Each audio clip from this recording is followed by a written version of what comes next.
the most common relationship blocks that people don't know about.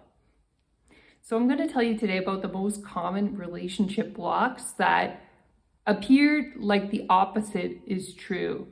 And we see examples all over the internet, and we assume the people that we see are in successful marriages, successful relationships, and we should aspire to be like them.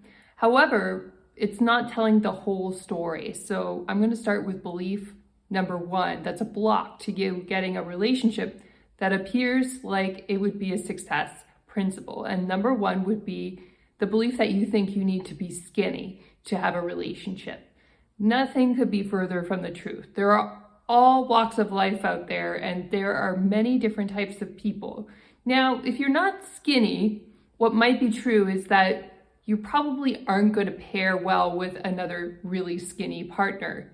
But who you might pair well with, though, is somebody who's in a similar weight category to you, who's also actively working on their health. And there are many, many people out there like that. And I believe as long as you're leaning in the right direction of health and you're doing your best with what you have and trying to be healthy, then it doesn't really matter if you're a size 0. The next belief I'm going to cover actually applies to skinny people, but it's not what you think.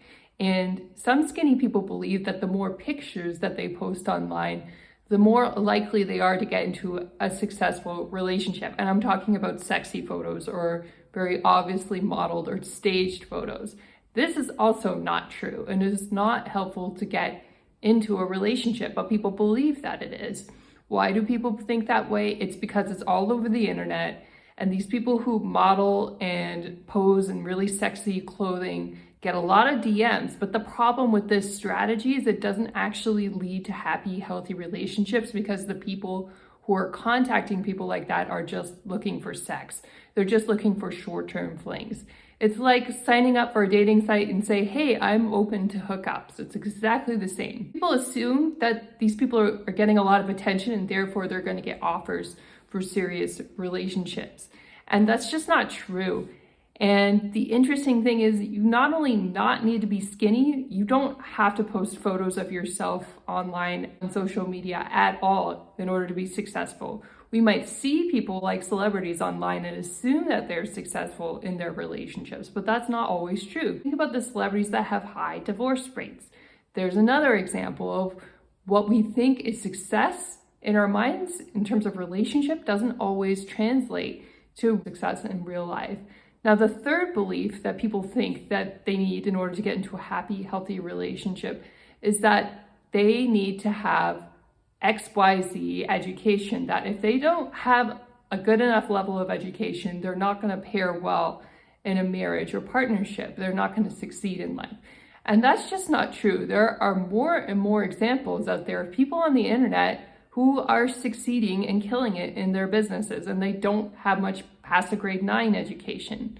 And it's not actually necessary for you to have been to university. Now, if you have the opportunity to go or send your child to go and you can afford it, it's generally a good idea to send people to get more educated. More education doesn't hurt, and I'm a proponent for learning and growing, and education allows you to do that. So it's a good thing. But does it guarantee a job the way that it did 30 or 40 years ago? No, actually it doesn't. And there are people who are really successful financially who don't have that much education. And so it's not true that you have to have an education in order to marry or pair well nowadays. Not true at all. There just might be people out there who are a good match for you, who are who have the same interests as you, and that can be a good pairing as well in terms of serious relationship. The next relationship belief that people think that they don't understand isn't true. They always have to be compromising or changing who they are in order to get along with the other person. If the other person is more secular, they have to give up on their idea of marriage. Or if the other person likes football, that you always have to watch football with them. And the thing about this is, when somebody has another interest, it's good to not totally block or dislike that interest, like football. You can kind of join a little bit and come and go and be open to it. Now, other things that are more important, like your values or your beliefs about marriage, you shouldn't compromise on. So compromise is something you should only do in very small degrees when it's on less important issues, but on the really important issues, you shouldn't compromise at all, ever. You should stay true to yourself. That's how you're gonna live an authentic, fulfilled life. And it's better you do live your authentic, fulfilled life by yourself than you try to compromise your values for someone else. And people will say, well, aren't you going to get into a relationship more easily if you're more flexible? And there is truth in that, but also if you're too flexible and you're a sensitive person in relationship with a more logical person and they sense that you're compromising your values or you're adapting into their beliefs and their lifestyles and it's not correct for you, but you're doing it anyway, they actually lose respect for you. So even if you stay in that relationship, it's gonna turn abusive. And so it's better you don't enter into that relationship at all. Abusive relationships ruin your life way more than being single. So you wanna be aware of the concept of compromise. Don't do it on issues that are really big, meaningful, and important to you. Don't let somebody else change your belief structure because they don't believe the same things you do, okay?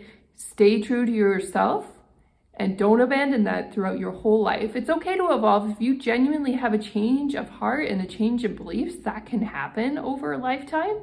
It's possible, but don't change because somebody else wants you to. That's not good for you, and you're only gonna regret it later on when you're either in an abusive relationship or somebody loses all respect for you and breaks up with you. The last relationship myth is that if I just show up purely positive, then that's going to gain me the ultimate relationship. And the truth is, you need to be both positive and smart. If you show up just positive and you're not aware of some of the strategies that Five Sensories use to try to hook up with you, then what's going to happen is you're probably going to be naive and fall into those strategies. You're going to be the type of person to say yes and be positive and believe that everybody has the best of intentions when sometimes people don't. Now, you don't want to be negative. That's not good either, to be bitter about all these tactics that people use nowadays. What you want to do is find the right balance where you're positive, you're optimistic, and you're also smart, and you're filtering out these people who have less than great intentions for you.